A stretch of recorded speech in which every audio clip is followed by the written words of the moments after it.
নমস্কার বন্ধুরা, আমি শান্তনু, আপনাদের দেশের FinBis আইডি। চলুন আজকের বিজনেস নিউজ শুরু করা যাক।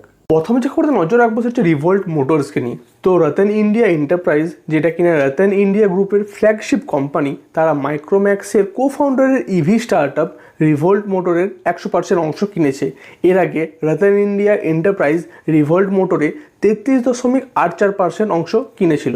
নেক্সট খবর নজর রাখবো হচ্ছে গৌতম আদানিকে নিয়ে। তো গৌতম আদানি অ্যানাউন্স করেছে যে রাজস্থানে আগামী 5 থেকে 7 বছরে 65,000 কোটি টাকার বিভিন্ন প্রজেক্টে তারা ইনভেস্ট করবে, যাদের মধ্যে রয়েছে 10,000 মেগাওয়াটের সোলার প্ল্যান্ট ক্যাপাসিটি বাড়ানো, সিমেন্ট ফ্যাসিলিটিসের বৃদ্ধি করা এবং জয়পুর এয়ারপোর্টকে আপগ্রেড করা। নেক্সট খবর নজর রাখবো হচ্ছে অ্যাক্সিস ব্যাঙ্ককে নিয়ে। তো অ্যাক্সিস ব্যাঙ্ক গো ডিজিট লাইফ ইন্স্যুরেন্সের সঙ্গে একটা টার্ম শিট সাইন করেছে, যেখানে অ্যাক্সিস ব্যাঙ্ক 49.9 থেকে 69.9 কোটি টাকা ইনভেস্ট করবে গো ডিজিট লাইফ ইন্স্যুরেন্সের 9.94 অংশ শেয়ার কেনার জন্য। পরে খবর নজর রাখবো হচ্ছে রিলায়েন্স রিটেলকে নিয়ে। তো রিলায়েন্স ইন্ডাস্ট্রিজ লিমিটেডের রিটেল ইউনিট প্রিমিয়াম ফ্যাশন এবং লাইফস্টাইল স্টোর লঞ্চ করেছে, যাতে তারা ভারতের যে লাক্সারি মার্কেট আছে সেখানে রিলায়েন্স বেশি করে পার্সেন্টেজ নিতে পারে।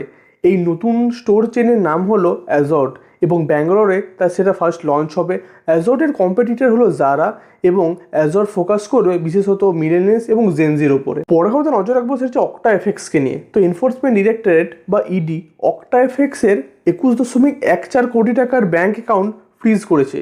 এর আগে ইডি অক্টাএফএক্সের বিভিন্ন অফিসে তল্লাশি চালিয়েছিল।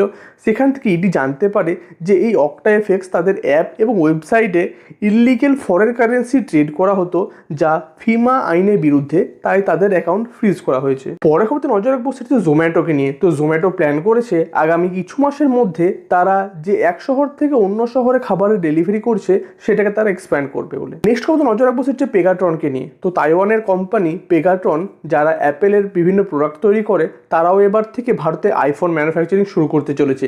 এর জন্য তারা প্রায় 1100 কোটি টাকা খরচ করবে এবং প্রায় 14,000 নতুন চাকরির সুযোগ হবে। নেক্সট খবর নজর রাখবো হচ্ছে 5G সার্ভিসকে নিয়ে। তো আমাদের দেশের প্রধানমন্ত্রী নরেন্দ্র মোদী 5G সার্ভিসের উদ্বোধন করেছেন এবং সেখানে ভারতী এয়ারটেলের চেয়ারম্যান সুনীল মিত্তল বলেন যে এয়ারটেল প্রথম কোম্পানি যারা দেশে 5G সার্ভিস শুরু করতে চলেছে 8টা শহরে, এবং 2024 মার্চের মধ্যে দেশের বিভিন্ন প্রান্তে এই সার্ভিস চালু করা হবে।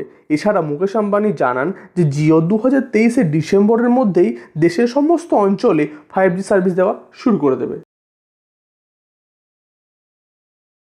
আজকের মতন বিজনেস নিউজ এখানে শেষ করছি। যদি আপনাদের ভালো লাগে লাইক করবেন, কমেন্ট করবেন, শেয়ার করবেন, আর হ্যাঁ, সাবস্ক্রাইব করতে কিন্তু একদমই ভুলবেন না। ততক্ষণের জন্য নমস্কার।